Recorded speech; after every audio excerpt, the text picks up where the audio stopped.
अस्सलाम वालेकुम फ्रेंड्स, कैसे हैं। उम्मीद करती हूँ कि ठीक ठाक होंगे। आज मैं कोई वॉइस ओवर नहीं कर रही बल्कि डायरेक्ट अपनी वर्क प्लेस से आपके लिए एक रिक्वेस्टेड वीडियो लेकर आई हूँ। इससे पहले मैंने एक वीडियो बनाई थी, एंजाइटी से रिलेटेड एक ट्रेलर दिया था जिसमें आप सब ने रिक्वेस्ट की थी कि मैं इस पे एक डिटेल वीडियो बनाऊँ और इस वीडियो को आप लोगों ने बहुत पसंद किया था। तो मैंने सोचा कि क्यों ना इस डिसऑर्डर को डिटेल में एक्सप्लेन किया जाए। और काफ़ी लोगों ने मुझे इंस्टाग्राम पर भी डीएम किया कि हमें इस डिसऑर्डर से रिलेटेड उर्दू में डिटेल्स बताएं। तो स्पेशली उन लोगों के लिए और आप सब के लिए ये वीडियो मैंने लाइव ही रिकॉर्ड किया है ताकि मैं आपको आसानी से समझा सकूं, इस डिसऑर्डर के बारे में डिटेल्स बता सकूं। तो जी ये वीडियो मैं रिक्वेस्टेड बना रही हूँ। अगर आपको पसंद आए और आप लोगों को इन्फॉर्मेटिव लगे तो प्लीज़ ज़रूर लाइक कर दीजिएगा और अपनी फ्रेंड्स के साथ भी शेयर कीजिएगा। हो सकता है कि किसी का भला हो जाए। अगर किसी को ये प्रॉब्लम है तो उसके लिए ये हेल्पफुल साबित हो जाए। तो चलें जी स्टार्ट करते हैं। सबसे पहले हम देखेंगे कि एंजाइटी है क्या। सबसे पहले हम एंजाइटी की डिटेल्स देखेंगे। तो देखते हैं जी एंजाइटी को किस तरह से डिफ़ाइन करते हैं। बेसिकली एंजाइटी है क्या। It is a fear of unknown things, यानी कि ये अनहोनी का खौफ है, एक घबराहट है, एक खौफ है। तो इसे हम उर्दू में डिस्क्राइब इस तरह करेंगे कि एंजाइटी जो होती है, कोई चीज़ ना भी हो तो हम उसके बारे में सोचते रहते हैं और खौफ महसूस करते रहते हैं कि कहीं ऐसा ना हो जाए, कहीं वैसा ना हो जाए। यानी कि ना होने की चीज़ों के बारे में भी हम टेंशन महसूस करते रहते हैं। और आपने देखा होगा कि हम सब ने कभी ना कभी अपनी लाइफ में कोई ना कोई एंजाइटी ज़रूर फेस की होती है।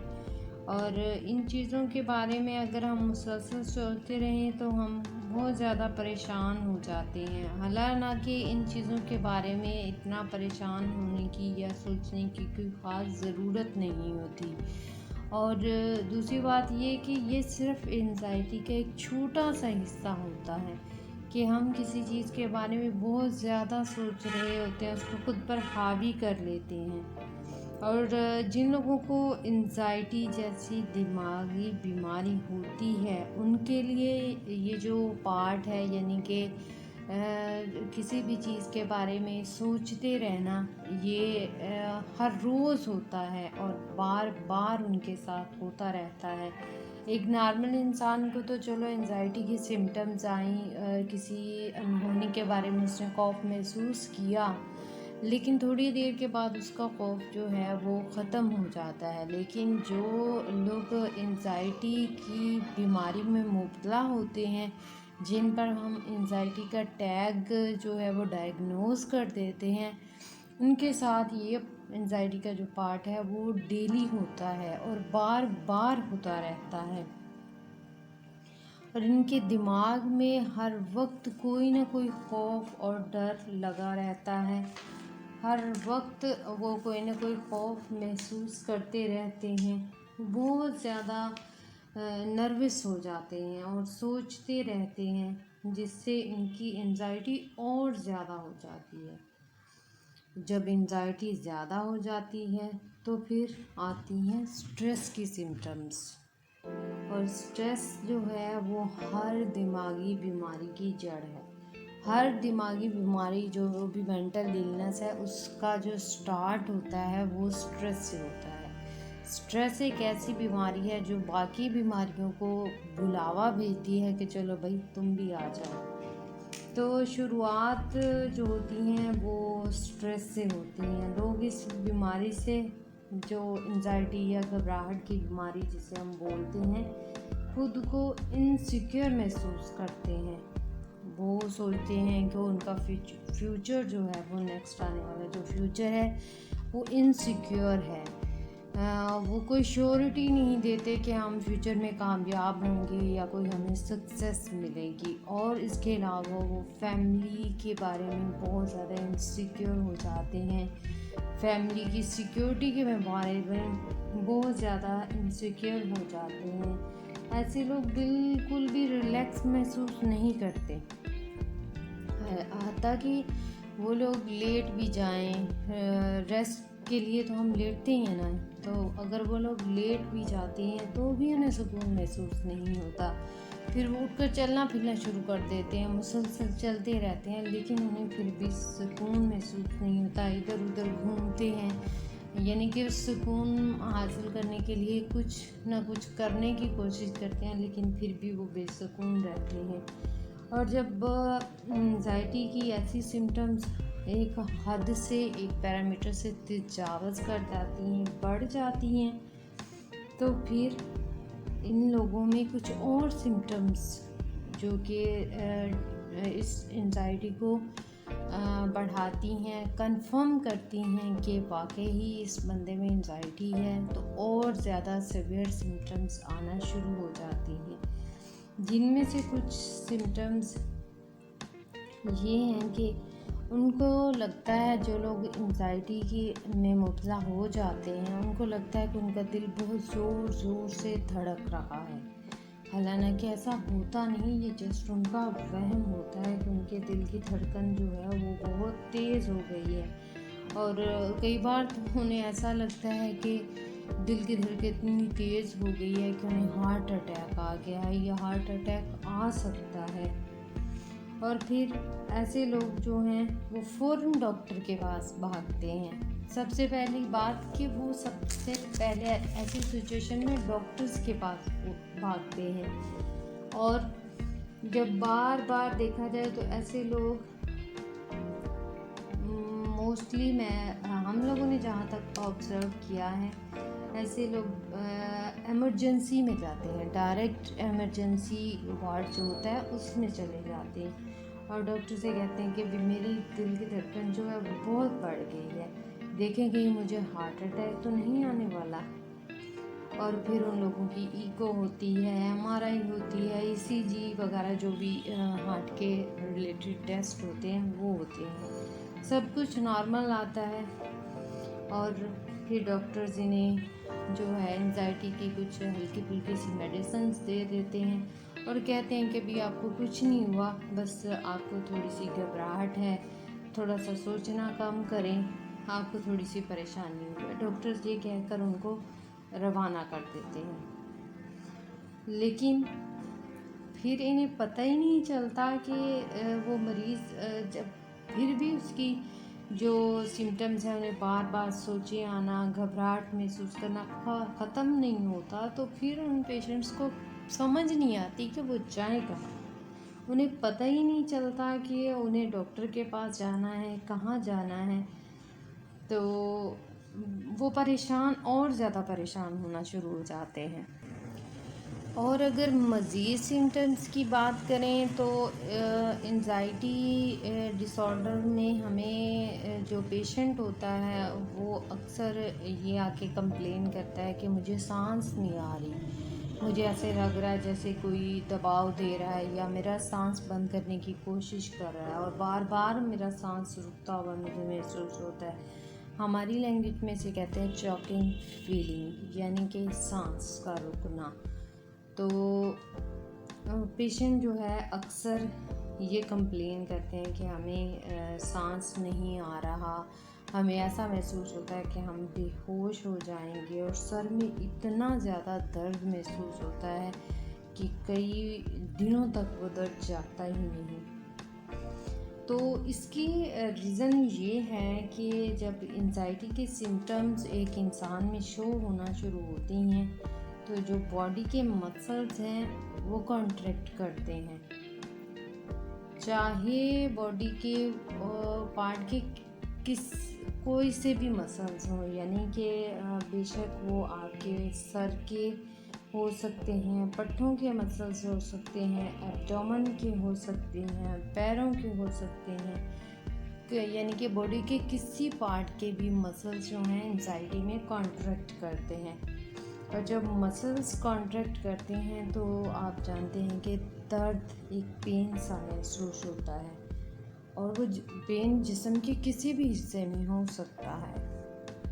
और कुछ लोगों को तो इस सिचुएशन की वजह से बाज़ औक़ात डायरिया या मोशन वगैरह की जो सिम्पटम्स होती हैं वो भी शुरू हो जाती हैं उनमें। अगर आप लोग सोच रहे हैं कि एंजाइटी को डायग्नोज कैसे करें, एक बंदे पे एंजाइटी का लेबल कैसे लगाएं कि हाँ जी आया इसको एंजाइटी ही है, इसको मामूली सी टेंशन नहीं है, हम इसको एक बंदे को एंजाइटी कैसे टैग कर सकते हैं।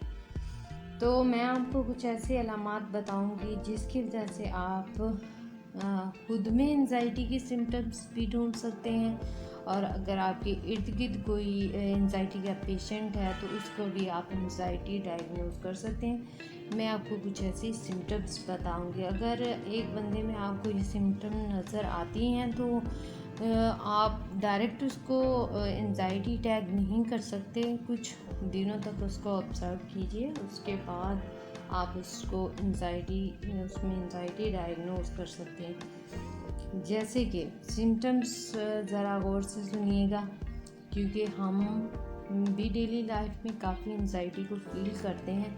हो सकता है कि ये सिम्टम्स हम में भी हों, लेकिन मैं आपको बार बार ये कह रही हूँ कि अगर ये सिम्टम्स एक पैरामीटर से वो कर जाएं, तजावज़ कर जाएं, एक हद से बढ़ जाएं, एक नॉर्मल होती हैं वो नहीं, एक हद से बढ़ जाएं, तो हम इसको एंजाइटी डायग्नोज करेंगे। तो सबसे पहले सिम्टम ये है कि अक्सर हमने देखा है कि एंजाइटी के पेशेंट घबराहट में अपने होंठों को चबाते हैं, बार बार होंठ चबा रहे होते हैं, और उसके अलावा बार बार पाँव और टांगों को हिला रहे होते हैं। जैसे एक इंसान अगर चेयर पर बैठा तो बार बार उसकी लेग्स और जो पाँव है उसके बार बार मूव कर रहे होंगे, हिल रहे होंगे बार बार। और हमने ये भी देखा है कि एंजाइटी के जो पेशेंट्स होते हैं वो बार बार अपने बालों में हाथ फेर रहे होते हैं। ये कुछ लोगों की नॉर्मल आदत भी है कि वो बालों में हाथ फेरते रहते हैं, अपने बालों को सेट करते हैं, लेकिन हमने देखा है कि एंजाइटी के पेशेंट में ये जो आदत है, जो सिम्टम है, ये बार बार बार दिन में कई कई बार ये होती है कि अपने बालों को बार बार सेट करता है, अपने बालों में हाथ फेरता है। और उसके अलावा पसीना उन्हें बहुत आता है, बल्कि यूँ कह लें कि बहुत ज़्यादा पसीना आ रहा होता है, बार बार उन्हें वॉशरूम जाना पड़ता है, और बार बार उन्हें प्यास महसूस होती है। उन्हें ऐसे लगता है जैसे उनका हल्क और जो गला है वो खुश्क हो रहा है, वो बार बार पानी पी रहे होते हैं, और माथे पर बहुत ज़्यादा शिकन और लकीरें महसूस होती हैं। ये तो मैं साइकोलॉजी से रिलेटेड आपको बता रही हूँ, लेकिन अगर हम अपने लोगों की बातें सुने तो वो लोग भी कहते थे कि जिसकी पेशानी पे बहुत ज़्यादा चिकन या लकीरें होते हैं वो किसी न किसी परेशानी में मुब्तला होता है। तो इससे नेक्स्ट सिम्टम इनमें ये हो सकती है कि जो लोग एंजाइटी में होता तो जल्दी जल्दी हर चीज़ को बोल रहे होते हैं, जैसे उन्हें कहा गया हो कि आपने एक ही सेकंड में इस चीज़ को कंप्लीट कर देना, हालांकि उन्हें कहा नहीं गया, फिर भी वो बहुत जल्दी बोलते हैं और हर चीज़ को तेज़ तेज़ बोल रहे होते हैं, और बहुत ज़्यादा। और जब आप बहुत ज़्यादा तेज़ बोल रहे होते हैं तो और भी प्रॉब्लम स्टार्ट होते हैं, जैसे हकलाना, ततलाना वगैरह, आपकी ज़ुबान का फिसल जाना।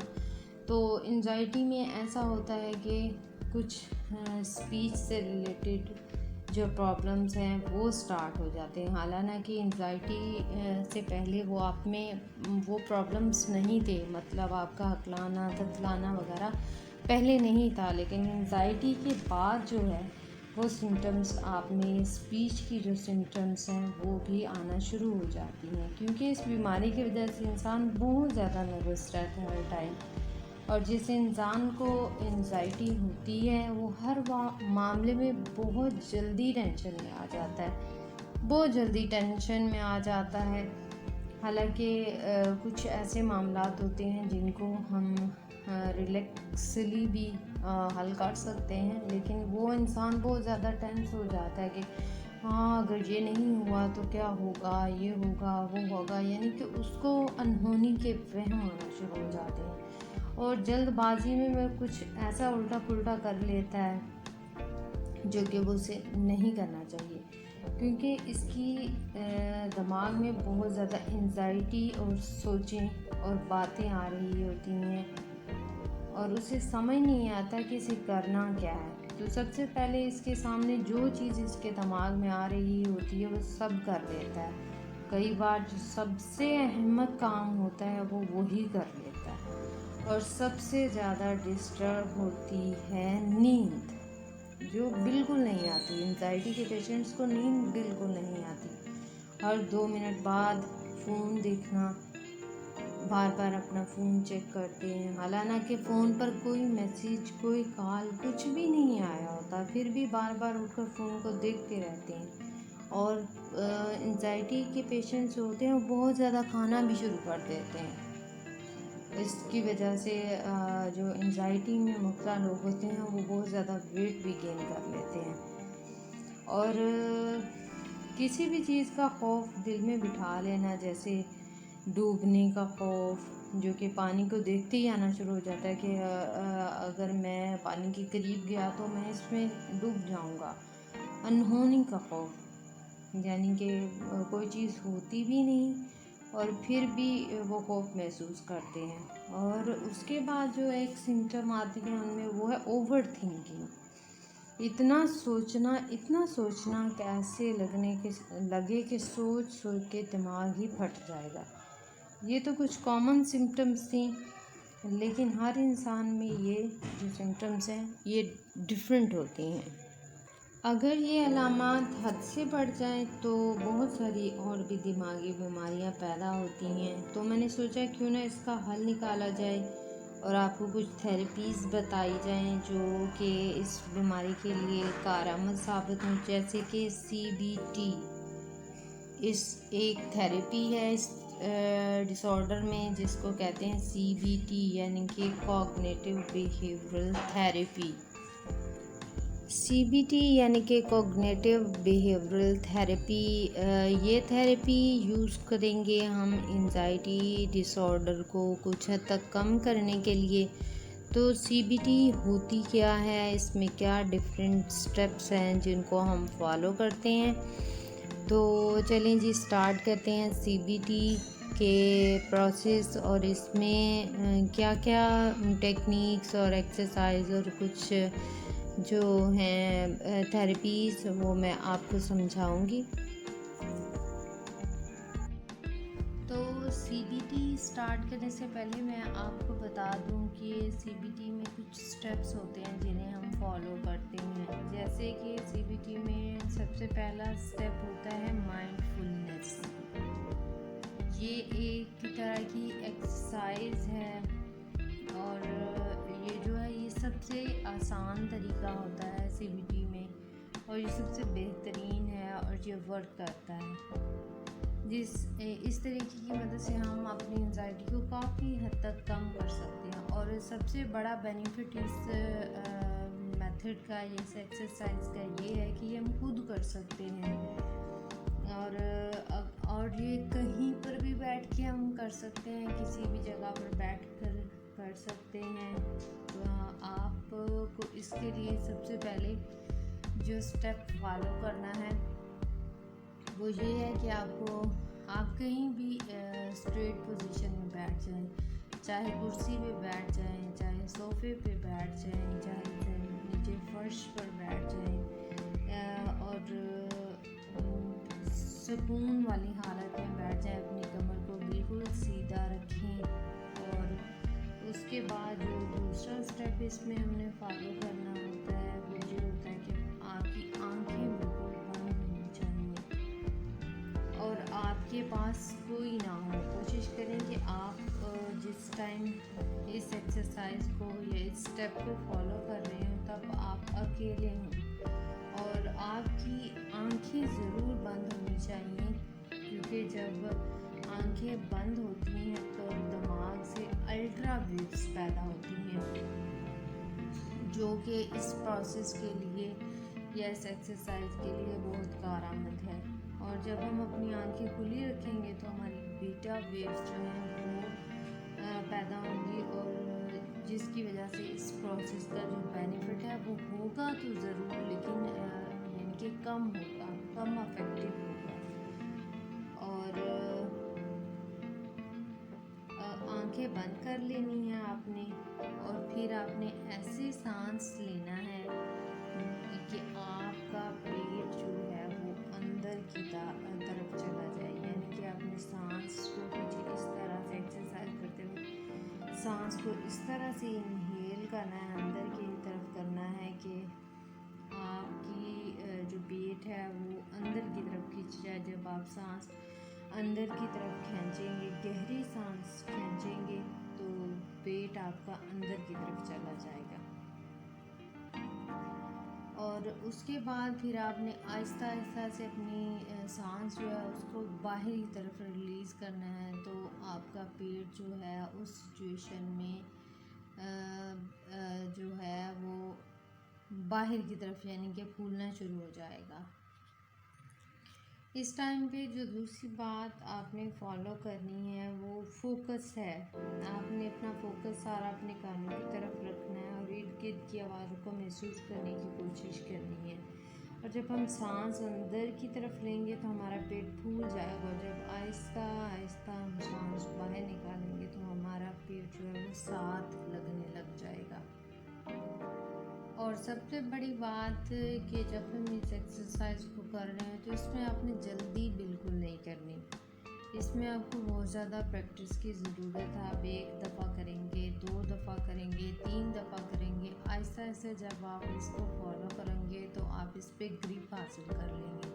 क्योंकि अगर आप जल्दी जल्दी इस एक्सरसाइज को करेंगे तो आपसे सारे स्टेप जो है वो अच्छे से फॉलो नहीं होंगे और फिर इस एक्सरसाइज का आपको कोई फ़ायदा नहीं होगा, कोई एंजाइटी रिलीज़ नहीं होगा, कोई काम, कोई रिलैक्स फील नहीं होगा आपको।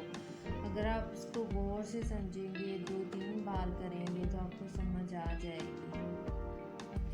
उसके बाद जो दूसरा स्टेप है वो हमने अपने कानों की तरफ फोकस करना है। जैसे कि पहले मैंने आपको बताया, मतलब कि अपने इर्द गिर्द की सबसे पहले जो आपको अपने कानों में सबसे ऊंची आवाज़ या तेज़ आवाज़ सुनाई दे रही है, आप पहले उस पर ध्यान दें। फिर आपने आहिस्ता आहिस्ता जो आपको सबसे कम आवाज़ सुनाई दे रही है, यानी कि धीमी या स्लो आवाज़ सुनाई दे रही है, आपने उस पर फोकस करना है।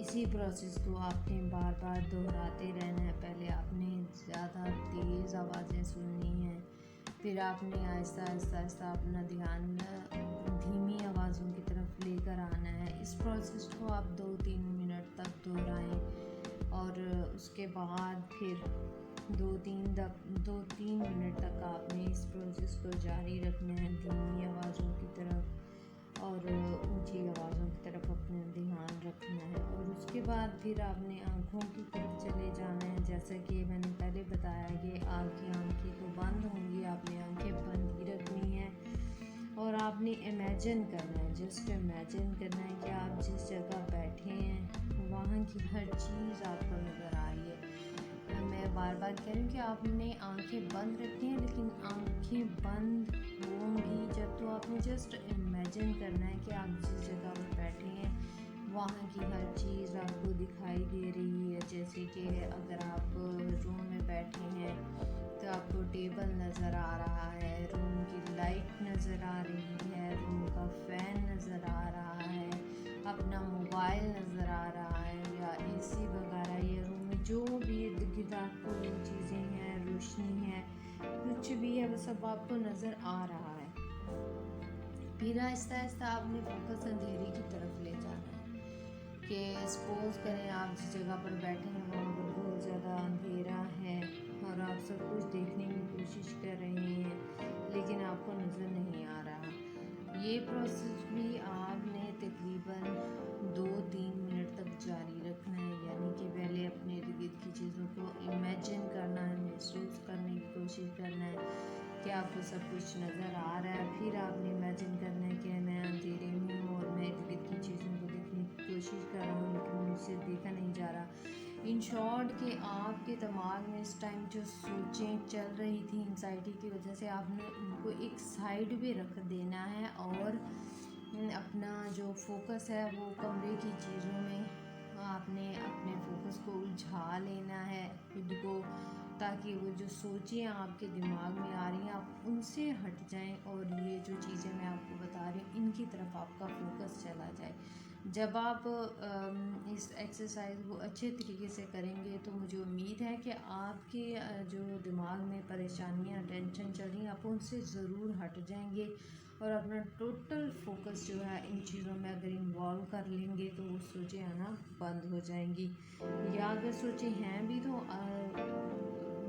वक्ती तौर पर आपका जो ध्यान है उन सोचों से हट ज़रूर जाएगा। इस प्रोसेस को भी आपने 2-3 मिनट तो दोहराना है, इमेजिन वाले प्रोसेस को, और उसके बाद फिर आपने अपने नाक की तरफ चले जाना है। तो आप जब अपने नाक की तरफ जाएंगे तो आपने उस वक्त इमेजिन करना है कि आपके इर्द गिर्द बहुत अच्छी सी खुशबू आ रही है, जैसे किसी फ्लावर की खुशबू आ रही है तो आप उसको महसूस कर रहे हैं या आप उसको सूंघ रहे हैं और आपने इमेजिन करना है। यानी कि मकसद हमारा ये है कि बाकी चीज़ों से हट के जो चीज़ें मैं आपको बता रही हूँ आपने आहिस्ता आहिस्ता उन चीज़ों पर फोकस करते जाना है। उसके बाद फिर आप अपनी ज़ुबान की तरफ चले जाएं। आप महसूस करें कि कोई टेस्ट है जिसे आप चख रहे हैं, जैसे कोई टेस्टी या जो चीज़ आपको पसंद है डाइट में आप वो खा रहे हैं। हालांकि इमेजिन करना, हालांकि वो चीज़ आप खा नहीं रहे होते रियल में, जस्ट आपने इमेजिन करना है कि मैं उस चीज़ को चख रहा हूँ और मुझे बहुत मज़ेदार लग रही है और मैं उसको खा रहा हूँ। फिर आपने अपने बॉडी के फुल बॉडी जो है उसके टच की तरफ चले जाना है और उसको महसूस करना है। जैसे कि अगर आप चेयर पर बैठे हैं तो आपको महसूस हो, आपने इमेजिन करना है कि आप चेयर पर प्रेशर महसूस कर रहे हैं। अगर आपने हाथ टेबल पर रखे हुए एक्सरसाइज करते वक्त तो आपने अपने हाथों का प्रेशर जो है वो टेबल पे फील करना है। आपने जो शूज़ पहने हुए अगर वो आपने ज़मीन पर रखे हुए हैं तो उनका प्रेशर आपने महसूस करना है कि शूज़ जो हैं उनका प्रेशर ज़मीन पर मुझे महसूस हो रहा है। उसके बाद अगर जो आपने ड्रेस पहना हुआ है उस पर अगर कोई लेसेस या कोई टसल्स या कोई भी चीज़ लगी हुई है, एक्सेसरीज लगी हुई हैं, उनका टच आपको अपनी बॉडी पे फील करना है। अगर आपने शर्ट पहनी है तो उसका कॉलर का जो टच है वो आपने अपनी बॉडी पर फील करना है, इमेजिन करना है। ये जस्ट एक इमेजिन है, रियल में नहीं, लेकिन आपने इमेजिन ज़रूर करना है इस चीज़ को, क्योंकि इमेजिन करने से ऐसा होगा कि आपका फोकस इन चीज़ों की तरफ चला जाएगा। उसके बाद आपने अपने मोबाइल का महसूस करना है कि जैसे मोबाइल यूज़ कर रहे हैं, ये सब सेंसेशन जो हैं, ये जो चीज़ें हैं ये आपने महसूस करनी है। उसके बाद इन एक्सरसाइजेस का जो बेनिफिट है वो तब होगा जब आप ये फुल माइंडफुलनेस में जो आपको मैंने स्टेप्स बताएं ये आप 10 से 15 मिनट लगाएं। यानी कि हर स्टेप को आपने 3-4 मिनट का करना है, तो टोटल मिला के 10 to 15 मिनट ज़रूर होने चाहिए इस एक्सरसाइज के। अगर आप ड्यूरेशन कम करेंगे तो उसका उतना फ़ायदा नहीं होगा, क्योंकि जल्दी में आप चीज़ों पर फोकस नहीं कर पाएंगे, इमेजिन नहीं कर पाएंगे, तो आपका दिमाग उन्हीं सोचों में अटका रह जाएगा और आपकी एंजाइटी रिलीज़ नहीं होगी।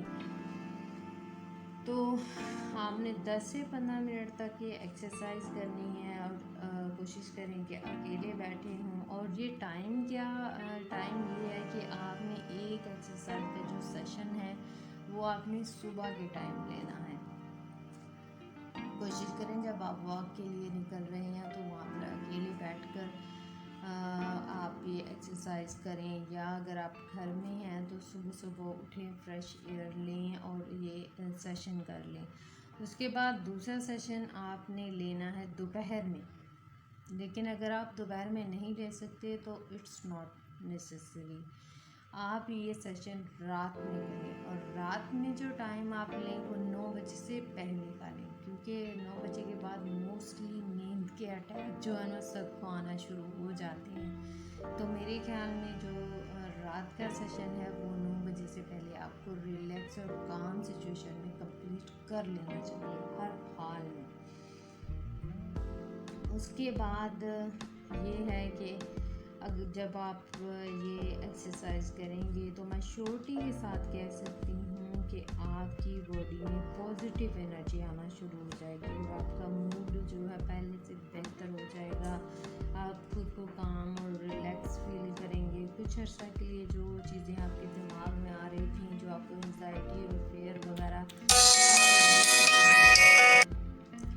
सॉरी फॉर द डिस्टर्बेंस, जैसे कि मैंने आपको बताया था कि मैं ये आपकी ये लाइव रिकॉर्ड कर रही हूँ तो थोड़ी बहुत डिस्टर्बेंस नॉइस वगैरह होगा, उसके लिए मैं माजरत का हूँ। तो चलें जी, हम चलते हैं अपनी एक्सरसाइज के सेकंड स्टेप की तरफ। जैसा कि आप दिन में जो भी चीज़ें, जो भी काम करते हैं, मोस्टली सब लोग बिज़ी रहते हैं, कोई ना कोई बिज़ी रूटीन होता है। जैसे स्टूडेंट लाइफ ले लें या कोई और काम ले लें, तो चलें स्टूडेंट लाइफ को ले लेते हैं। आप डेली लाइफ में जो भी काम करते हैं आपने उसको छोटे छोटे पार्ट्स में डिवाइड कर लेना है। जैसा कि अगर आप कर रहे हैं, कोई चीज़ लिख रहे हैं, तो आपका ध्यान होगा कि मैं जो काम लिखने लगे हैं तो आपने सबसे पहले अपना फोकस जो है वो इस चीज़ पर करना है कि मैं पेन पकड़ूंगी, मैं पेन को खोलूंगी, उसके बाद मैं एक सेंटेंस लिखूंगी, फिर उसके बाद मैं दूसरा सेंटेंस लिखूंगी। और इस तरह आपने इस प्रोसेस को अपने दिमाग में फोकस करना है कि मैं अब ये सेंटेंस लिखूंगी, अब ये लिखूंगी। तो आपने जो लिखना है उसको बेसिक पार्ट्स में डिवाइड कर देना है। मैं पेन खोलूंगी, मैं कॉपी खोलूंगी, पेन से लिखूंगी, इस पार्ट को पहले लिखूंगी, इस पार्ट को बाद में लिखूंगी। तो आपने अपना दिमाग जो है बेसिकली इन चीज़ों में उलझा लेना है। तो इसका बेसिक और बेनिफिट ये है कि हमारे दिमाग में आने वाली जो सोचें हैं वो वक्त के पर कम हो जाएंगी और हमें उन्हें कम करना भी है। और हमारा ध्यान जो है इन सोचों से हटकर पेन और किताब पर फोकस हो जाएगा और जो सेंटेंसेस हम लिख रहे हैं उन पर फोकस हो जाएगा। क्योंकि एंजाइटी में हमारे दिमाग को बहुत ज़्यादा सोचने की आदत पड़ चुकी होती है और हमें दिमाग की यही आदत जो है उसको ख़त्म करना है।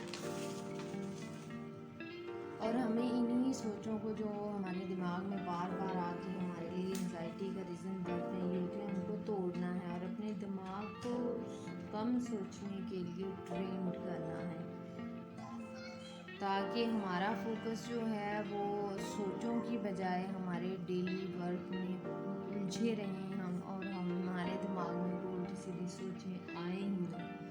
तो सेकंड स्टेप जो है एक्सरसाइज का वो ये है कि जब हम बहुत ज़्यादा स्ट्रेस ले रहे होते हैं तो सबसे पहले हमें अपने हाथ को सीधा करना है। ये एक्सरसाइज जो है ये थोड़ी सी प्रैक्टिकल मैं आपको समझाऊंगी। आपने इस एक्सरसाइज को ज़रा गौर से देखना है। मैंने इस एक्सरसाइज को कई दफ़ा, मुझे भी एंजाइटी होती है, बहुत सी सिचुएशंस ऐसे आ जाती हैं।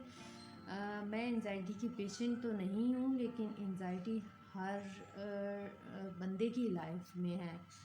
तो मैं भी इस एक्सरसाइज को मोस्टली जो है ख़ुद पे अप्लाई करती हूँ और मुझे से बहुत ज़्यादा बेनिफिट होता है। तो मैं ये आपके साथ ज़रूर शेयर करूँगी, प्रैक्टिकली शेयर करूँगी कि आपने सबसे पहले अपने हाथ को बिल्कुल सीधा कर लेना है।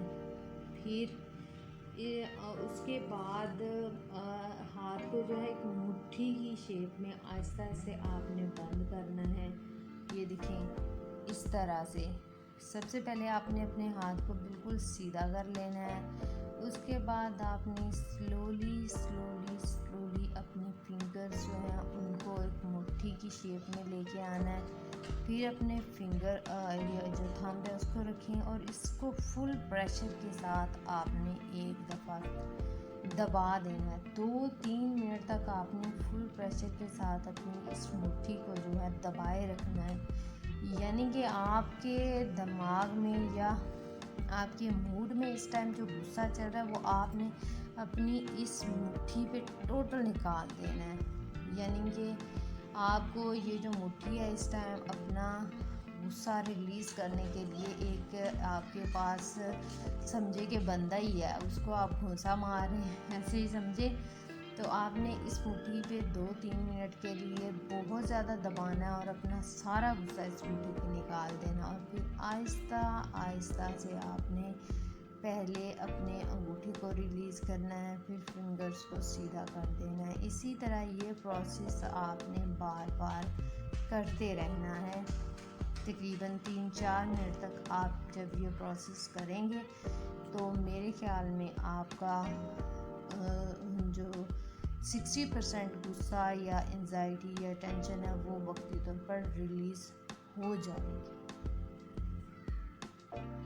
उसके बाद एक तरीका जो बहुत ज़्यादा बेनिफिशियल है वो ये है म्यूज़िक सुनना। आपको जो भी म्यूज़िक पसंद है उस टाइम आप वो सुने, लेकिन मेरे ख्याल में जब जैसा हमारा मूड होता है हम उसी के हिसाब से म्यूज़िक सेलेक्ट करते हैं। अगर आप हैप्पी हैं तो आप रॉक एंड रोल रॉकिंग वाला म्यूज़िक सुनेंगे, लाउड म्यूज़िक सुनेंगे और आप खुशी महसूस करेंगे। लेकिन अगर आपका मूड सैड है तो आप सैड मूड होने की बजाय हैप्पी वाला सॉन्ग सुनने के बजाय आप सैड म्यूज़िक को प्रेफर करेंगे, क्योंकि जैसा हमारा मूड होता है उसी के हिसाब से हम अपना जो म्यूज़िक है वो सिलेक्ट करते हैं। क्योंकि हर बंदे के अंदर अलग अलग इमोशंस होते हैं और इसके लिए एंजाइटी के लिए मैंने एक सॉन्ग सर्च किया था जो कि साइंटिस्ट ने साइकोलॉजिस्ट ने कहा कि 60-70% जो एंजाइटी है इस सॉन्ग को सुनने से रिलीज़ हो जाती है। तो इस सॉन्ग का नाम था weightless by Marconi Union. Weightless by Marconi Union. आप यूट्यूब पे इसको सर्च करें और इस सॉन्ग को डाउनलोड करें और इसको सुनने की आदत डाल लें, क्योंकि ये कोई फेमस सॉन्ग नहीं है, कोई वो सॉन्ग नहीं है, लेकिन कहते हैं स्टडीज़ कहती हैं कि ये सॉन्ग सुनने से एंजाइटी में रिलीज़ होता है 60-70%। तो आप लोग इसे डाउनलोड कीजिए और सुनने की आदत डाल लीजिए। और जो थर्ड और सबसे इम्पोर्टेंट पार्ट है वो है एक्सपोजर। यानी कि ये स्टेप इतना अहम है। एक्सपोजर का मतलब है कि जिस चीज़ से आपको खौफ महसूस हो रहा है उससे आपका आमना सामना होना। यानी कि अगर आपको पानी से डर लगता है तो आपको पानी के करीब जाना चाहिए। ये नहीं कि अगर आपको डर लगता है तो आप जी बस एक साइड पे हो जाएं कि अब तो मैंने पानी की शक्ल ही नहीं देखनी। नहीं, आपने ऐसा बिल्कुल नहीं करना। अगर आपको पानी से डर लगता है तो आपने स्विमिंग ज़रूर सीखनी है। अगर आपको बोट में बैठने से डर लगता है तो आपने ज़रूर बोटिंग करनी है।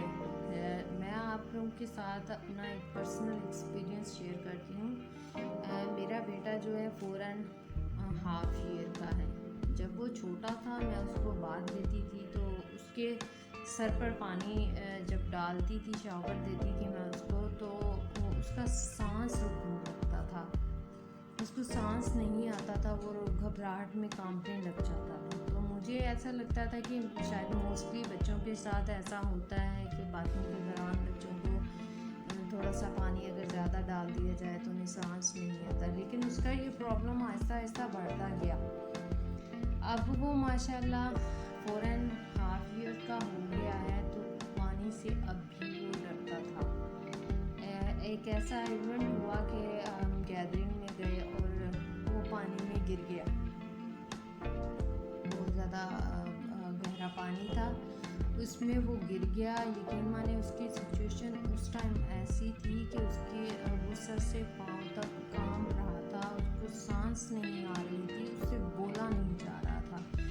तब मुझे लगा कि आई थिंक ये एक सिवियर प्रॉब्लम है। तब पहले मैंने इसको इग्नोर किया कि हो सकता है बच्चों को प्रॉब्लम हो, पानी से ज़्यादा पानी डल गया तो शायद उसको प्रॉब्लम है। लेकिन जब मैंने उस टाइम उसकी सिचुएशन देखी तो तब मेरे दिमाग ने क्लिक किया कि बच्चे को प्रॉब्लम है, पानी से फोबिक है, ये पानी से डर रहा है। तो तब मैंने सोचा कि इसके डर को अभी इसी स्टेज पे हमें निकाल देना है, अदरवाइज़ ये बहुत ज़्यादा सीवियर हो गया तो मे बी ये एक फोबिक डिसऑर्डर की फॉर्म इख्तियार कर ले। तो हम लोगों ने डिसाइड किया कि अगर ये पानी से इतना डर रहा है तो इसको स्विमिंग करवानी है। बच्चे ने बहुत ज़्यादा रेजिस्ट किया, रोया, जिद किया कि नो मामा, नो पापा, मैं पानी के करीब नहीं जाऊंगा, मैं स्विमिंग नहीं सीखूंगा। तो हम लोगों ने डिसाइड किया हम उसको एक नहर पे ले गए। वहाँ पे वो बच्चा बहुत उसने ज़िद किया, रेजिस्ट किया, लेकिन हमने उसको पानी में उतारा, उसको स्विमिंग सिखाई। पहले उसने रेजिस्ट किया, पानी के अंदर गया, खौफ ज़्यादा हुआ, लेकिन आहिस्ता आहिस्ता जब हमने उसको प्यार से पानी में उतारा, उसको पकड़ा, थोड़ा सा उसको समझाया कि कुछ भी नहीं होगा, तो वो आहिस्ता आहिस्ता रिलैक्स फील करता गया। और अब माशाल्लाह मुझे कोई फोबिक नहीं है पानी से। नहीं तो पहले उसकी सिचुएशन ऐसी थी कि कहीं भी जाते हुए अगर वो पानी का थोड़ा सा देख लेता था गड्ढा वगैरह तो वहीं पे रोना शुरू हो जाता, तो उसे आगे ही मूव नहीं करता था कि हाय पानी में गिर जाऊंगा, मुझे ये हो जाएगा, मुझे वो हो जाएगा। लेकिन बताने का मकसद ये है कि अगर आप में या आपके बच्चों में या आपके करीबी किसी भी शख्स में इस तरह का प्रॉब्लम है तो आप उसको उस प्रॉब्लम में ये नहीं कि उलझा रहने दें, उसको कोशिश करें कि जिस चीज़ से वो डर रहा है उससे उसका सामना करवाएं। एक दफ़ा तो बहुत प्रॉब्लम होगा, आपको बहुत ज़्यादा स्ट्रेस होगी, बहुत ज़्यादा टेंशन होगी, लेकिन आपने CBT के दूसरे स्टेप जो है उनको फॉलो करना है तो आपकी स्ट्रेस जो है रिलीज़ हो जाएगी। इसी तरह अगर आपको हजूम में जाने से डर लगता है तो आपने ये नहीं करना कि बस दबुक के घर बैठ जाओ, जी मैंने हजूम वाली जगह पे नहीं जाना, बल्कि आपने ऐसा करना है कि अपनी हैबिट बनानी है नए नए लोगों से मिलने की, अपने अंदर कॉन्फिडेंस डेवलप करना है, लोगों से मिलना है, बात करनी है। इस तरह आपका ये जो खौफ है ये ख़त्म हो जाएगा। और इसके अलावा अगर आपको पानी से डर लगता है तो स्विमिंग सीखें, लेकिन इस प्रोसेस में स्विमिंग जो वैसे सीखना है वो भी इंक्लूडेड है, यानी कि आपको हर वो चीज़ करनी है जो आपको खौफ दे रही है। जैसे कि आपको डर लग रहा है कि आपको उस चीज़ का सामना करना है, तो आपने स्ट्रेस नहीं लेनी, आपने स्विमिंग सीखनी है, क्योंकि ये भी साइकोलॉजिकली प्रूव हुआ है कि स्विमिंग करने से हमारे दिमाग को जो है वो सुकून महसूस होता है। तो अगर आपको एंजाइटी हो रही है तो आपने उस जगह पे नहीं बैठे रहना। मतलब कि अगर आप 3-4 फ्रेंड्स में बैठे हैं, कोई ऐसी बात हो गई है तो आपको एंजाइटी आना शुरू हो गई है, या आपके दिमाग में कुछ सोचें या वहम या खौफ या डर किसी तरह का या आना शुरू हो गया, आपको घबराहट फील होना शुरू हो गई है, तो आपने उस जगह से उठ जाना है, वहाँ पर बैठे नहीं रहना, आपने उस सिचुएशन से निकल जाना है, खुद को वहाँ से उठें, बाहर आएँ, कॉल करें, किसी से बात करें, खुद को सिचुएशन से निकाल लें। आपने सिचुएशन में बैठे रहे तो फिर आपको पैनिक अटैक्स आना शुरू हो जाएंगे, मज़ीद सिम्टम्स आना शुरू हो जाएंगे। आपने वहाँ से उठ जाना है, खुद को किसी और काम में उलझा लेना है, चहलकदमी करना शुरू कर दें, किसी और काम में लगा दें और पानी पिएं। और ये तो सुन्नत नबवी भी है कि जब आपको गुस्सा आ रहा हो तो आप पानी पिएं। तो आपने भी ऐसा ही करना है पानी पीने से, क्योंकि जब एंजाइटी आती है तो हमारी बॉडी जो है डिहाइड्रेटेड हो जाती है, हमारा गला खुश्क होना शुरू हो जाता है। तो आप पानी पिए। और उसके बाद जो लास्ट स्टेप है इसमें वो ये है कि जब आपके दिमाग में सोचें आना शुरू हों तो इनको दबाएं नहीं।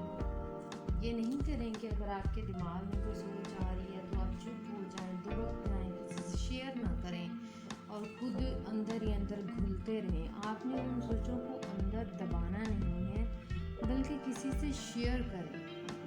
लेकिन मोस्टली ये भी होता है कि एंजाइटी में लोग जो है अपनी फीलिंग्स, अपनी परेशानियाँ किसी से शेयर करने में भी डरते हैं। ये भी कुछ लोगों को डर होता है। तो इसका भी मेरे पास सल्यूशन है।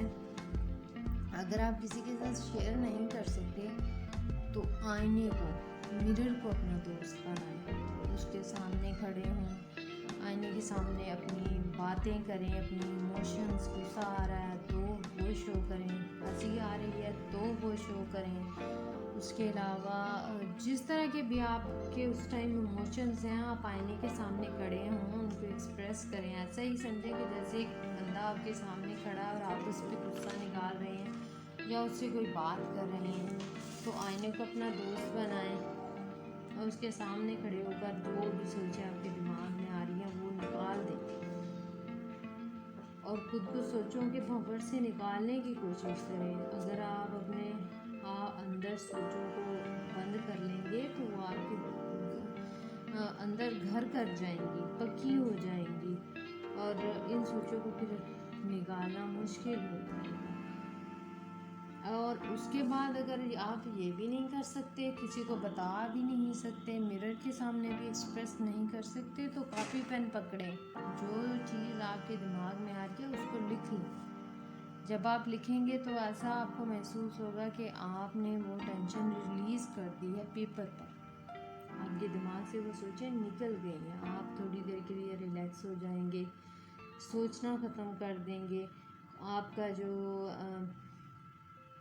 वो कहते हैं फोकस है वो कॉपी पेन पे चला जाएगा और सोचें पक्की तौर पर रुक जाएंगी। और उसके बाद सबसे इम्पॉर्टेंट पार्ट है खुद को ऑब्ज़र्व करें। अगर आप खुद को टेंशन या एंजाइटी में इग्नोर कर देंगे, खुद को ऑब्ज़र्व नहीं करेंगे और कहेंगे कि भी छोड़ दो, मुझे तो बस टेंशन आनी ही आनी है, मुझे तो बस परेशानी होनी ही होनी है, तो ऐसा मत करें। खुद पे फोकस करें, खुद को ऑब्ज़र्व करें, क्योंकि अगर आप खुद को समझेंगे नहीं तो खुद की मदद कैसे कर पाएंगे।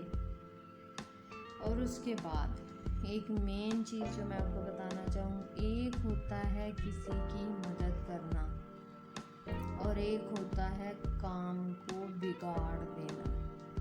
तो एंजाइटी या किसी भी मेंटल इलनेस में हमें काम को बिगाड़ना नहीं है, बल्कि किसी की मदद करनी है। मेरा कहने का मतलब ये है कि अगर एक इंसान आपके पास आ रहा है, चाहे वो आपका फ्रेंड है, चाहे वो आपका बेटा है, चाहे वो आपकी मदर है, चाहे वो फादर है, चाहे ब्रदर है, कोई भी है, वो आपके पास आ रहा है और आपसे कह रहा है कि मुझे इस टाइम ये परेशानी है या मेरे दिमाग में ये चल रहा है, तो काइंडली मैं रिक्वेस्ट करती हूँ कि उसको आगे से ये रिस्पॉन्स मत दें कि चलो यार छोड़ो, क्या तुम हर टाइम इसी बातों पर लगे रहते हो, कुछ भी नहीं होता, छोड़ो इन सबको, क्या दिमाग खा रहे हो, क्या बार बार वही बातें करते हो। ये रिस्पॉन्स आपने बिल्कुल उसको नहीं देना और ये भी नहीं कहना कि हाँ छोड़ो, तुम्हें क्या परेशानी, मेरी परेशानी तो तुम्हारी परेशानी से भी बड़ी है। आपने ऐसा बिल्कुल नहीं कहना। किसी की हेल्प कीजिए, के पास बैठिए, उसे 5 मिनट दीजिए, उसे कहिए कि हाँ भाई बताओ तुम्हारे ज़हन में किस तरह की सोचें आ रही हैं, क्यों आ रही हैं।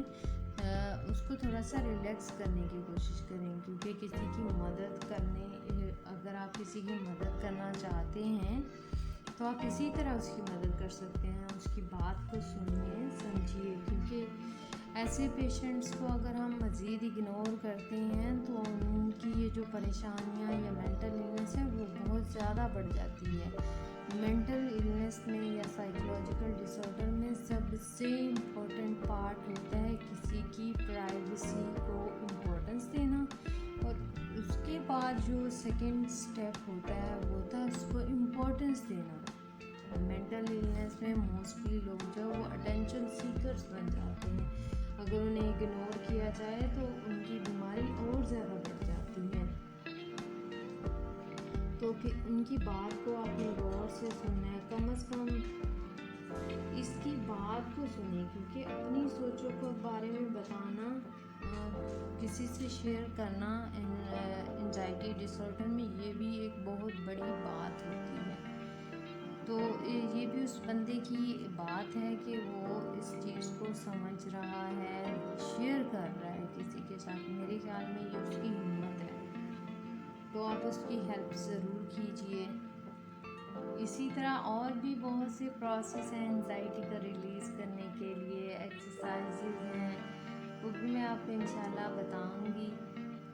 अब मैं आपको थोड़ा सा पैनिक अटैक्स और GAD यानी कि जनरलाइज्ड एंजाइटी डिसऑर्डर के बारे में भी थोड़ी सी इंफॉर्मेशन देती चलूँ, क्योंकि एंजाइटी का टॉपिक चल रहा है तो मैं कोशिश कर रही हूँ कि इसी में मैं सब कुछ कवर कर दूँ। तो बात करें पैनिक डिसऑर्डर की, तो ये एक ऐसा मर्ज़ है जिसमें इंसान को शदीद परेशानी और घबराहट के अटैक्स से होते हैं, और ये हालत होती तो थोड़ी देर के लिए है, मतलब कि 1-8 घंटे के लिए, लेकिन इतनी ज़्यादा शदीद होती है कि इंसान को लगता है कि वो खुदा न खास्ता उसकी मौत वाक़या हो जाएगी, या उसकी दिमागी हालत जो है वो ख़राब हो जाएगी, उसकी नसें फट जाएंगी, या वो पागल हो जाएगा। परेशानी इस कदर शदीद होती है कि ऐसे पेशेंट को लगता है कि इसका दिल बहुत तेज़ तेज़ धड़क रहा है और इसको दिल का दौरा पड़ रहा है या पड़ने वाला है। इसकी अलामात ऐसे हैं जैसे कि मुंह का खुश्क हो जाना, कपकपी तारी हो जाना, सांस लेने में दुश्वारी, ठंडे पसीने आना, हाथों और पाँव में ऐसे महसूस होना जैसे कि सुइयां से चुभ रही हों, और ऐसा महसूस हो कि ब्लड की जो सर्कुलेशन है वो बहुत तेज़ हो गई है। ऐसा सोचना, ऐसी सोचें आना कि मैं अपना कंट्रोल जो है अपनी बॉडी पर वो जो है वो लूज़ कर दूँगा या मैं पागल हो जाऊँगा।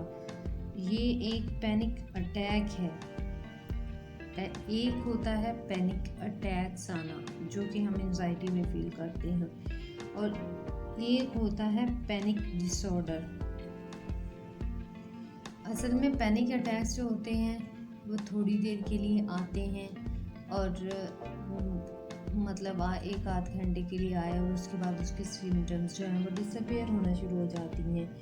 लेकिन जो पैनिक डिसऑर्डर होता है उसमें ये जो अटैक्स होते हैं, अटैक्स में जो सिम्टम्स आती हैं पैनिक डिसऑर्डर में जो है वो बार बार आती हैं।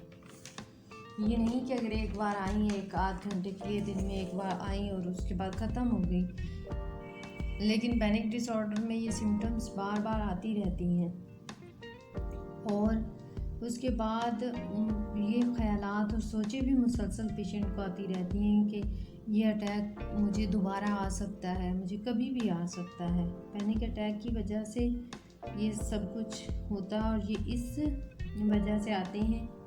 पैनिक अटैक्स यानी कि पैनिक डिसऑर्डर या पैनिक अटैक्स की रीज़न्स क्या हैं और ये क्यों आते हैं। और इसकी एक रीज़न तो ये है कि मरीज़ सोचता है कि जब वो घर से बाहर निकलेगा या घर से दूर होगा तो इसको ये अटैक्स आ जाएंगे, और अगर इसे हजूम में अटैक आ गया, किसी गैदरिंग में अटैक आ गए, तो वो अपने आप पे कंट्रोल नहीं कर पाएगा। और ये खौफ इस जगह आता है जहाँ जगह बंद हो, जैसा कि लिफ्ट वगैरह होती है, और पेशेंट को ख्याल आता है, सोच आती है और अटैक आता है कि पैनिक अटैक आता है कि खुदा न खास्ता मैं लिफ्ट में फंस जाऊंगा, मैं लिफ्ट में अटक जाऊंगा, मैं वहाँ से नहीं निकल सकूंगा। इस तरह की सोचें जो है ना, इस तरह के खौफ और सोचें जो हैं वो पेशेंट के दिमाग में आ जाती हैं।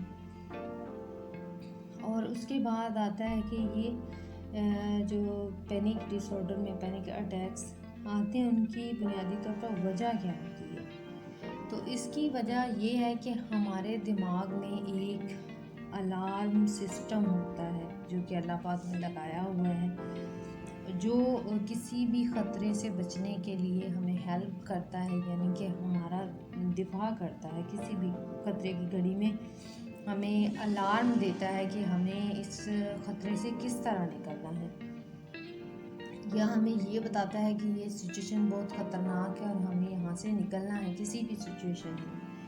तो जब भी कोई ख़तरा आता है तो ये अलार्म जो है एक्टिव हो जाता है और हमें सिग्नल मिलता है कि इस ख़तरे से आप निकल जाएं। लेकिन पैनिक डिसऑर्डर में इस तरह होता है कि कुछ केमिकल चेंजेस की वजह से ये जो अलार्म है ये एक्स्ट्रा वर्क करना शुरू कर देता है, यानी कि सेंसिटिव हो जाता है, बहुत ज़्यादा वर्क करने लग जाता है। एक नॉर्मल सिचुएशन जो होती है उससे हट के काम करने लग जाता है।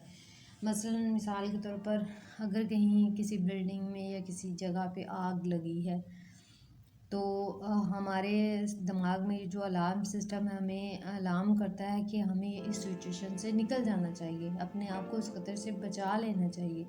ये जो अलार्म है नॉर्मल इंसान में भी अलार्म करता है, ख़तरे से हमें आगाह करता है। लेकिन जो पैनिक डिसऑर्डर के मरीज़ होते हैं उनमें ये जो अलार्म है ये हर वक्त ख़तरे का सिग्नल देता रहता है, ओवर सेंसिटिव हो जाता है।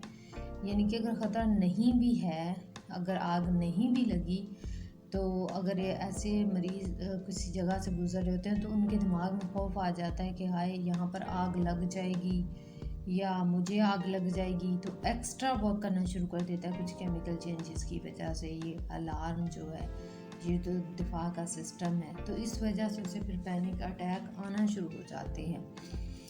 दूसरी बात ये कि क्या ये जो अलार्म सिस्टम है ये हमारे लिए किस हद तक नुकसानदेह हो सकता है। तो मैं आपको बताती चलूँ कि इसकी जो रीज़न्स है अगर उसको हम देखें तो ये बहुत ज़्यादा ख़तरनाक लगता है, लेकिन ये उतना ख़तरनाक नहीं है जितना कि आप सोच रहे हैं।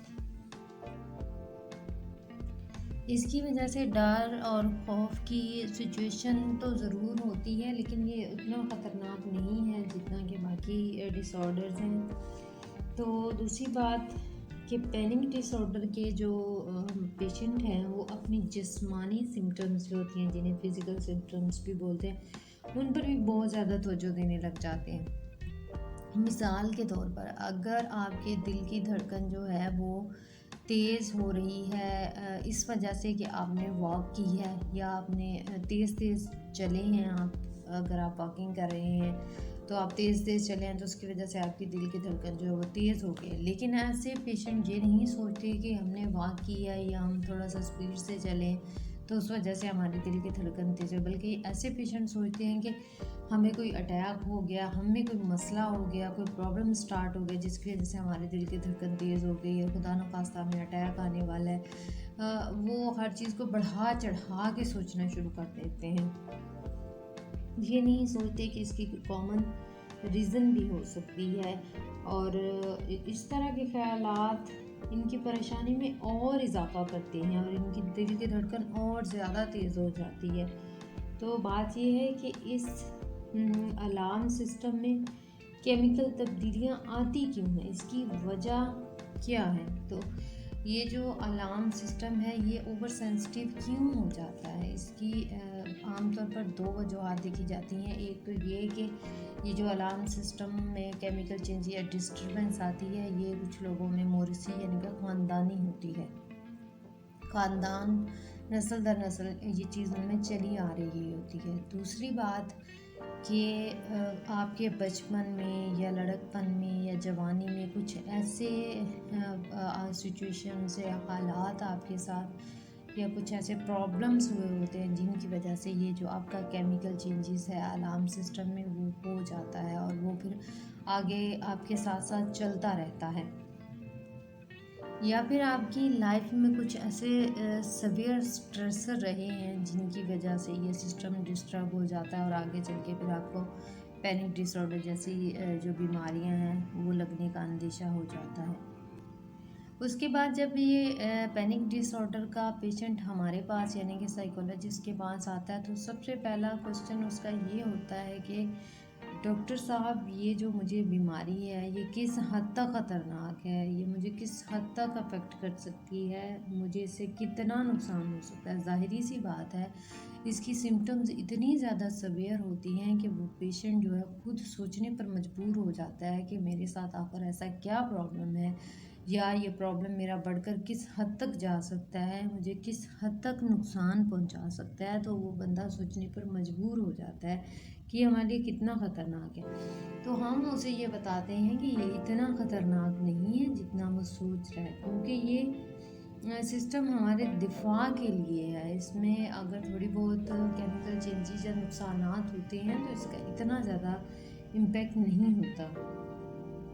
इस का इलाज के लिए ये जो अलार्म सिस्टम हमारा डिस्टर्ब होता है और पैनिक डिसऑर्डर हमारे पैनिक डिसऑर्डर की वजह बनती है, उस की ट्रीटमेंट क्या है। उसकी ट्रीटमेंट बेसिकली 2 पार्ट्स में है। या तो साइकेट्रिस्ट जो मेडिसिन होती हैं वो रिकमेंड करते हैं और वो मेडिसिन भी इतनी हैवी नहीं दी जाती कि इससे हमारे रूटीन डिस्टर्ब हो या नींद डिस्टर्ब हो, या ऐसी मेडिसिन्स भी नहीं दी जाती कि हमें उनकी आदत पड़ जाए, अगर हम उनको छोड़ें तो हमारा डिसऑर्डर फिर से वापस आ जाए। ऐसी कोई मेडिसिन रिकमेंड नहीं की जाती। उसके बाद हम साइकोलॉजिस्ट जो चीज़ करते हैं वो होती है साइकोथेरेपी और CBT, कॉग्निटिव बिहेवियरल थेरेपी और साइकोथेरेपी। 2 चीज़ें जो हैं वो हम लोग करते हैं। डॉक्टर्स यानी कि साइकियाट्रिस्ट आमतौर पर मेडिसिन के बाद ऐसे पेशेंट को हमारे पास रिकमेंड कर देते हैं। तो हमारा काम स्टार्ट होता है जी इनकी कॉग्निटिव बिहेवियरल थेरेपी करना या साइकोथेरेपी करना।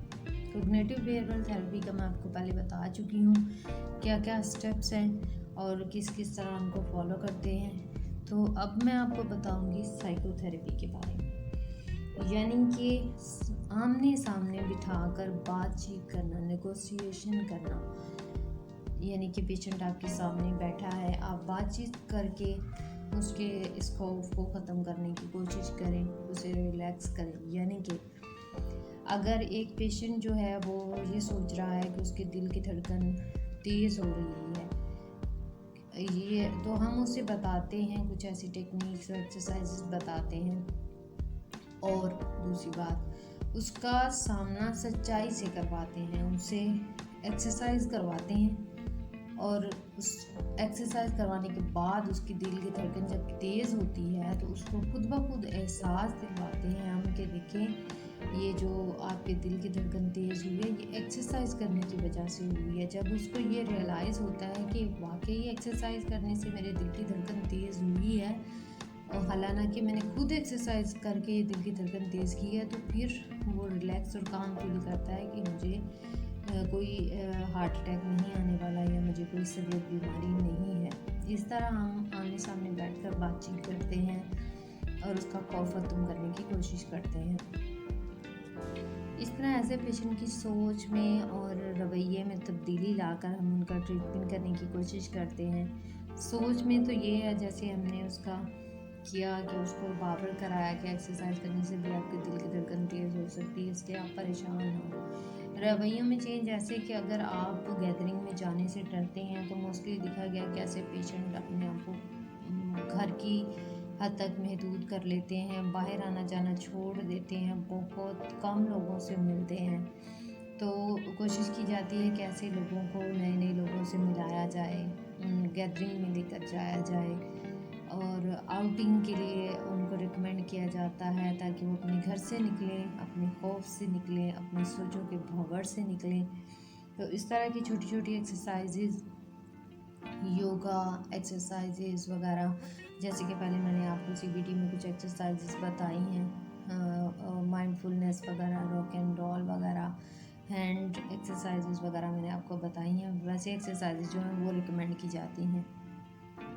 तो जी ये तो सब कुछ एंजाइटी और पैनिक अटैक्स और पैनिक डिसऑर्डर के बारे में, क्योंकि एंजाइटी में पैनिक्स अटैक आते हैं, इसीलिए मैंने आपको साथ पैनिक डिसऑर्डर, पैनिक अटैक का डिफरेंस वगैरह और सब कुछ समझा दिया।